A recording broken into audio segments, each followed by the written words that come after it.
Hello, knowledge seekers. In this episode of 20-Minute Books, we delve into Rationality by Steven Pinker. Published in 2021, Rationality is a compelling exploration of the faculty that distinguishes humans from other species, our capacity for reason. This profound ability not only propels individual and collective advancement, but is also foundational to creating a just and equitable society. Pinker masterfully argues that rationality isn't confined to personal endeavors, but is integral to the functioning of our most esteemed institutions. Steven Pinker, the Johnstone Family Professor of Psychology at Harvard University, is an internationally acclaimed author with a track record of influential publications.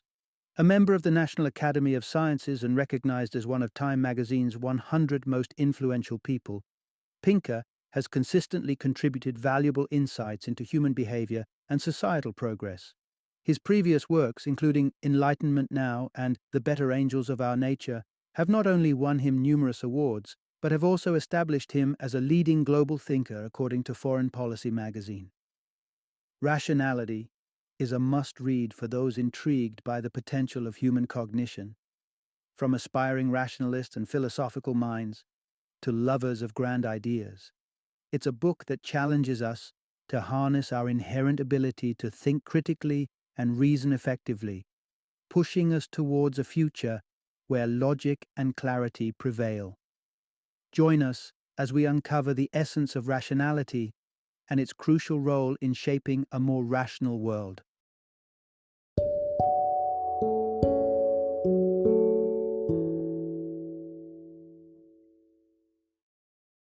Rationality: what it is, why it's scarce, and how to get more. Introduction: unlock the power of rational thinking. In the quest to understand the world around us, humans have always grappled with the concept of rationality.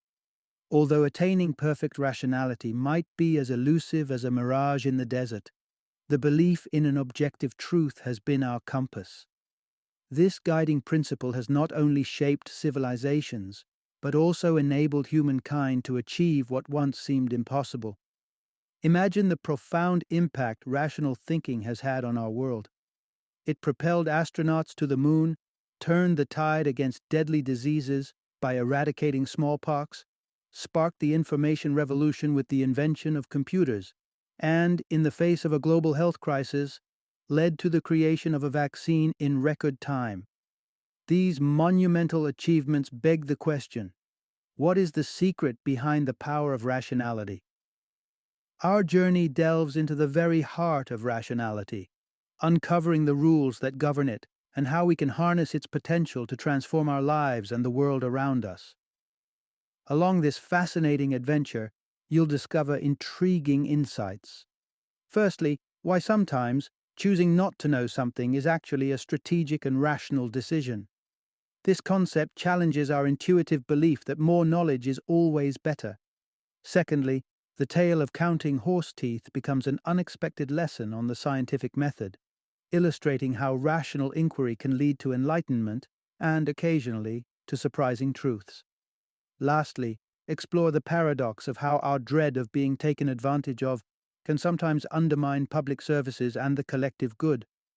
Embark on this exploration of rationality and equip yourself with the knowledge to make sense of the world in a more logical and discerning way. Part 1: Exploring Rationality: the bridge between knowledge and achievement. Understanding what it means to be rational can feel like trying to catch fog. The concept seems to slip through our fingers just when we think we've got a grip on it. Turning to dictionaries might send us spinning in circles with definitions like rational means having reason, which borrows from ratio, Latin for reason, again. However, looking through the lens of philosophy offers us a more tangible grasp on rationality. Philosophers distill rationality into the ability to employ knowledge in pursuit of our goals. But let's unpack that a bit. When we talk about knowledge here, we're referring to beliefs that are not only true but justified. Acting on baseless or false beliefs is the antithesis of rational behavior. Yet, Rationality transcends the realm of mere factual accuracy. It empowers us to take action, to turn thought into reality. Here's the core revelation: rationality is a means to an end. To illuminate this point, let's revisit an insightful observation from 1890 by American philosopher William James. He contrasted the behaviors of rational beings with inanimate objects by comparing the movement of iron filings toward a magnet to the legendary love story of Romeo and Juliet. While both the filings and Romeo are drawn to their respective magnets, the filings are stumped by a simple barrier. They press against a card placed over the magnet, unable to reach their desire. Romeo and Juliet, on the other hand, confront obstacles with creativity and determination. For instance, Romeo, thwarted in his direct path to Juliet, doesn't give up. He scales walls to reach her. The lovers plot and strategize to overcome the barriers imposed by their feuding families. What William James underscored here is a key distinction. While non-rational entities like the iron filings have a fixed approach, rational beings like Romeo and Juliet adjust their strategies to achieve their fixed goals. This, in essence, showcases human rationality, our unique capacity to navigate around obstacles by finding alternative paths to our goals. This adaptability and problem-solving prowess underline what it means to be rational. It isn't just about thinking true thoughts, but using those thoughts as tools to achieve our dreams and objectives. Part 2. Navigating life's tug-of-war, how rationality guides our choices. Imagine standing at a crossroads where each direction is marked by our passions: love, ambition, comfort, and the desire for good health, to name a few. These passions fuel our goals, but often they pull us in different directions, creating a tug-of-war of desires within us. This brings us to a crucial question: how do we choose which path to follow when our passions conflict? The insight of David Hume, an 18th century Scottish philosopher, sheds light on this dilemma. Hume proposed that our goals stem from our passions, our desires, drives, and emotions. In his view, reason exists to serve these passions, meaning that logic alone doesn't dictate what we should want. Our goals are, in a sense, irrational. They exist outside the domain of rational judgment. Yet, acknowledging that reason is the slave of the passions doesn't advocate for irrationality. On the contrary, it emphasizes the pivotal role of rationality when we're caught between competing desires. Here lies the heart of the matter. Rationality helps you decide between passions. Life's complexity is born from the fact that we seldom want just one thing. The dance between hedonism and health, ambition and altruism, exemplifies the predicaments we often find ourselves in. The indulgence of too much cake conflicts with our desire for a healthy physique, just as a cutthroat approach to career advancement can lead to isolation and the loss of valuable relationships. Our children, our health, our happiness, each demands a share of our attention, and not all can be satisfied at once. So, how does one navigate these turbulent waters? This is where rationality takes center stage, offering a tool to weigh our competing goals against each other. Consider the common predicament of choosing between the immediate gratification of hedonism and the long-term benefits of health.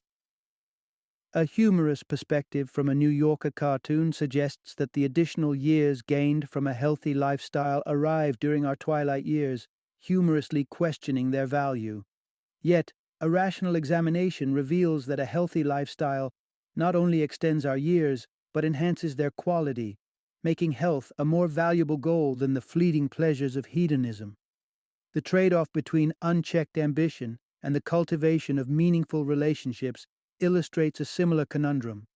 While aggressive tactics might yield short-term gains, they can alienate those around us, potentially sabotaging future success and fulfillment. In essence, rationality empowers us to prioritize our goals, taking into account their long-term value and the broader context of our lives. It is this ability to think strategically about our desires, to weigh them against each other, that allows us to make choices today that our future selves will be grateful for. Part 3. Embracing ignorance and self-restraint, a lesson in rationality. Contrary to the popular adage that knowledge is power, there are circumstances where not knowing can actually be a strategic, rational choice. Similarly, willingly constraining our own options can serve as an effective tactic against the weaknesses of our own willpower. These concepts might seem counterintuitive at first glance, yet they encapsulate an invaluable lesson in maneuvering through life's temptations and biases. Consider the legendary tale from the Odyssey, where Odysseus, the story's hero, faces the perilous song of the sirens. His successful navigation past this danger does not come from overpowering the temptation, but rather from intentionally limiting his ability to succumb to it. By tying himself to the mast and ensuring his sailors are unable to hear the siren's call, Odysseus exemplifies a profound form of self-discipline. This ancient story holds a crucial insight. Ignorance and self-constraint can be rational choices. But how do we apply this ancient wisdom to contemporary life? One tantalizingly simple strategy is to avoid the temptation altogether. For instance, shopping for groceries on a full stomach naturally lessens the allure of unhealthy snacks. Similarly, automating savings directly from your paycheck removes the temptation to spend what you've earmarked for the future. This method of preemptive self-control mirrors Odysseus's strategy, not through sheer willpower, but by making certain temptations inaccessible. The sailor's unawareness of the siren's song through the use of wax earplugs might initially seem puzzling. After all, isn't being informed generally preferable, empowering us to make decisions based on all available information? Yet, the rational choice of ignorance becomes apparent in scenarios where knowledge could lead to unavoidable distress or unproductive behavior. For example, the decision not to know about the inheritance of a gene for a terminal, incurable disease is rational if the knowledge would only serve to overshadow one's life with worry, without offering a tangible way to avert the outcome. Furthermore, ignorance can serve as a powerful tool in ensuring impartiality and objectivity. This is why jurors are shielded from inadmissible evidence, and why double-blind studies are a cornerstone of unbiased scientific research. By deliberately restricting access to certain information, we safeguard against bias, ensuring decisions and conclusions are reached based on undistorted data. In embracing the strategic choice of ignorance and skillful self-restraint, we can steer our lives with greater wisdom, making decisions that align more closely with our long-term well-being. This application of rationality, drawing from ancient tales to modern practices, illuminates a path to navigating life's challenges with foresight and prudence. Part 4. When rational inquiry meets the real world. The essence of science. When we try to make sense of the world around us, we often encounter two vastly different kinds of statements. One might say, all bachelors are unmarried, a statement which, by logic's stern rules, cannot be refuted. This is because the very definition of a bachelor is an unmarried man, rendering the statement inherently true and unfalsifiable. Then, there are statements like, all bachelors are unhappy, which tread into the realm of empirical claims. These are testable against the reality of our experiences and observations. To assess the validity of such a claim, one must step away from theoretical discourse and engage directly with the world, in this instance, by inquiring into the happiness of self-proclaimed bachelors. Finding even one contented bachelor would dismantle the statement, thereby falsifying it. This distinction underscores a profound insight. Science applies rationality to the real world. Imagine, if you will, a dispute among English monks in 1432 over the number of teeth in a horse's mouth. Such an argument, fueled by references to Aristotle, ancient texts, and even biblical interpretations, could easily become entrenched and irresolvable if confined to the realm of abstract discussion. However, the suggestion to simply examine a horse's mouth directly embodies the scientific approach attributed to Francis Bacon. Although the tale may well be apocryphal, this contrast between relying solely on authoritative texts and engaging with empirical evidence is at the heart of Bacon's frustration with the scholastics of his era. These intellectuals, steeped in church tradition, believed understanding could only be derived from logical models interpreted from trusted sources. Bacon, on the other hand, championed a more hands-on approach, advocating for the collection of empirical evidence as a conduit to genuine understanding. Today, we recognize this principle through the lens of confirmation bias, the inclination to acknowledge only the evidence that supports our pre-existing theories while disregarding contradictory data. This concept is crucial for distinguishing between genuine scientific inquiry and pseudoscience. The litmus test often boils down to falsifiability. Are you earnestly searching for evidence that could disprove your hypothesis? Or are you sheltered within the confines of unfalsifiable theories? In elucidating these principles, we glimpse the core of scientific rationality.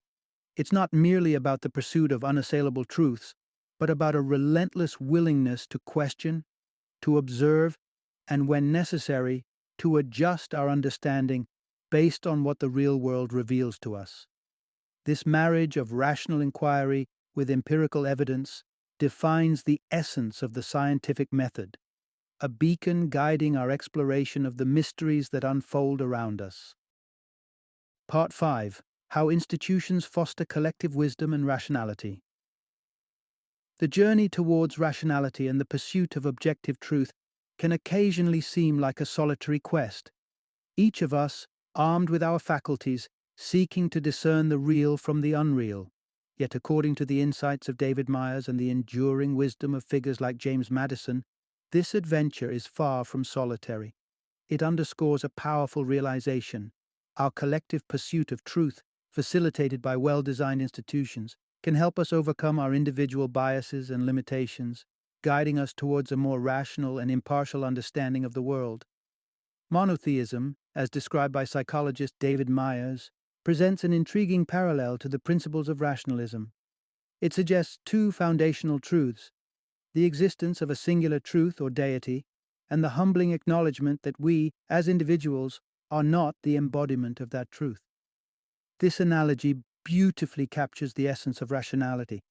It's an ongoing aspiration rather than a claim to possess all the answers. Here's the core insight. Institutions make us less partial and more rational. Reflecting on the imperfections of human nature, James Madison argued in 1788 that the need for governance arises precisely because of our flaws. Our tendencies towards selfishness, ambition, and partiality necessitate a system that not only acknowledges these traits, but ingeniously channels them towards a more harmonious societal order. Madison advocated for a political system structured around checks and balances, encouraging ambition, but ensuring that it does not infringe upon the collective good. This principle of counterbalancing extends beyond political frameworks. In legal systems, the adversarial approach places opposing lawyers in contention, with impartial judges and juries weighing their arguments. Academia benefits from anonymous peer review, which aims to evaluate scholarly work on its merit, free from personal biases or vendettas. Similarly, the public sphere's dedication to freedom of speech allows for a myriad of ideas to be voiced, evaluated, and contested, a crucible out of which the truth can emerge. If humanity possessed perfect rationality, such institutional safeguards might be unnecessary. However, given our inherent biases and imperfections, these structures play a vital role in nudging us closer to objective truth. They operate on the premise that, through deliberate design and thoughtful competition of ideas, we can mitigate individual errors and bias, fostering an environment where collective wisdom and rational deliberation thrive. In essence, institutions don't just organize our social and political lives, they act as catalysts for collective rationality. By embracing the challenge of human imperfections, we construct systems that elevate our collective pursuit of truth, demonstrating that sometimes the wisest path forward is one that we tread together. Part 6. Fostering a cooperative society. The rationality of rules and punishments. Imagine you're at a concert, eagerly waiting for the show to start. As the lights dim, you stand up to get a better view, prompting those behind you to do the same. Before you know it, everyone is standing, yet nobody's view has improved. This scenario is a classic representation of a dilemma where individually rational actions lead to a collectively worse outcome, a phenomenon famously known as the tragedy of the commons. This problem isn't reserved for concert-goers alone. It mirrors in the arms races between nations, where the pursuit of security through militarization paradoxically leads to greater insecurity and economic strain for all parties involved. Here's a critical insight. Punishing people for their own good creates a more rational commons. This proposition might seem counterintuitive at first, but consider the role of public goods, roads, sewers, schools, which form the backbone of our communities. These resources benefit everyone, and yet, if given the choice, individuals might prefer to enjoy these benefits without contributing to their upkeep, preferring to free ride on the contributions of others. This inclination towards free riding, while individually rational, threatens the very foundation of our communal resources. Nobody wants to be the sucker who pays while others don't. But if everyone adopts this mindset, the communal pot dries up, leaving everyone worse off. So how do we navigate out of this predicament? Research involving economic games sheds some light. In these experiments, participants are given money and the opportunity to contribute to a communal pot, which promises to double their contributions. The rational choice for the individual is to hold on to their cash, hoping others will fill the pot. However, unsurprisingly, this leads to minimal contributions, until the introduction of a game-changing rule, the option to punish free riders. With the possibility of penalties, contributions soar, highlighting a path towards a cooperative equilibrium. This principle extends beyond the laboratory into the very fabric of society. The knowledge that there are consequences for not doing one's part, be it through fines, social disapproval, or more severe legal penalties, encourages compliance with communal obligations, such as paying taxes. The rationale isn't solely about avoiding punishment. It's also driven by a desire not to be the sucker among free riders. Thus, strategically designed rules and the potential for punishment serve as vital tools in aligning individual actions with the collective good. They ensure that public goods are maintained not out of fear, but from a balanced understanding that personal contributions, safeguarded by the assurance of reciprocal compliance, lead to a more prosperous and rational commons for all. Through this lens, punishment isn't merely a deterrent, but a crucial mechanism for fostering cooperation and rationality in society. Part 7. Unraveling the rational basis of our core moral principles. For centuries, the question of what drives us to act morally has intrigued thinkers, with many pointing towards religious laws as the guiding force behind moral behavior.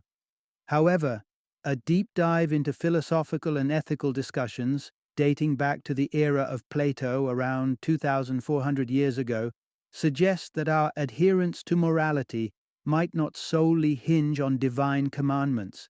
In fact, the essence of morality might be more closely tied to reason than we initially thought. Plato posited a poignant argument that challenges the assumption that actions are moral simply because a divine entity commands them. If divinely commanded actions had no rationale behind them, they would be arbitrary. On the other hand, if there were rational reasons behind these commandments, implying the actions are inherently moral, then directly engaging with these reasons would be more straightforward and effective than adhering to commandments as an intermediary. This leads to a profound revelation. Our most important moral idea is compelling because it's rational. Considering the intrinsic selfishness and ambition that characterizes human nature, alongside our inherent social orientation, the conundrum then becomes how individuals with competing interests can coexist harmoniously within a society. The answer lies in establishing a set of universally agreed upon rules, crafted through rational discourse. At the heart of rational discussion is the intolerance for inconsistency. An inconsistent set of beliefs, plagued by contradictions, can justify any action, thus sowing the seeds of anarchy. For instance, claiming the right to rob others while demanding protection from robbery yourself is blatantly contradictory.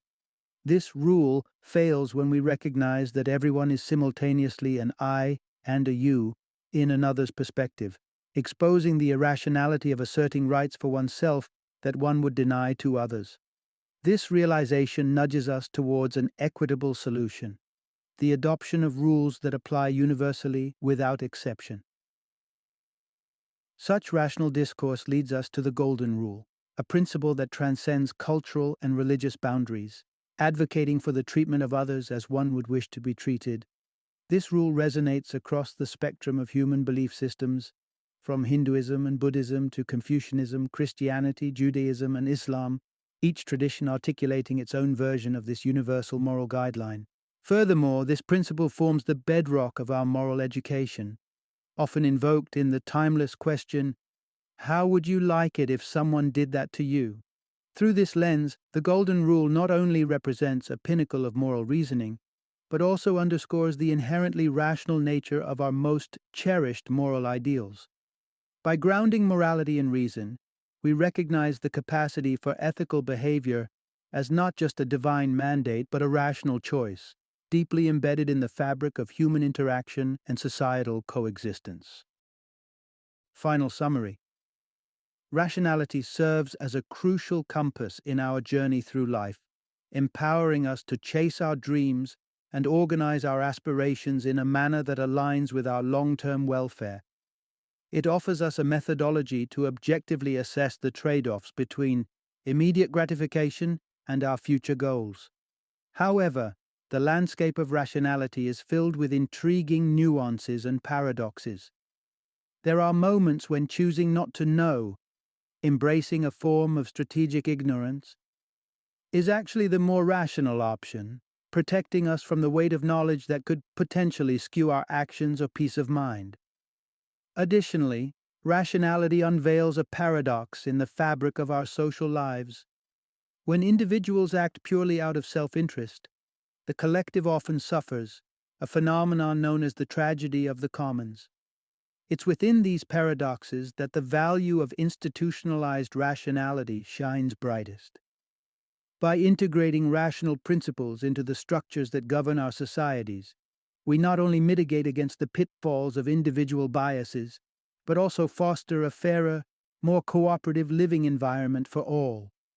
In short, rationality is more than just a cold calculation of benefits. It's a nuanced tool that, when understood and applied with consideration to its complexities, can significantly enhance the quality of our lives and the health of our communities. Through this understanding, we can navigate the rich tapestry of human experience with greater wisdom and compassion.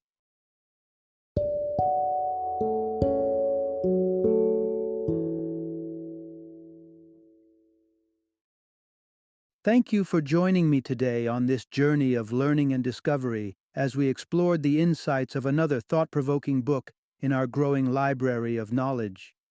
If you've enjoyed our time together, please take a moment to follow our podcast, give us a 5-star rating, and share 20-minute books with other knowledge seekers. Your support truly means a lot. Don't forget to join me again in the next episode, where we will delve into another enriching book. Until then, happy reading and happy listening.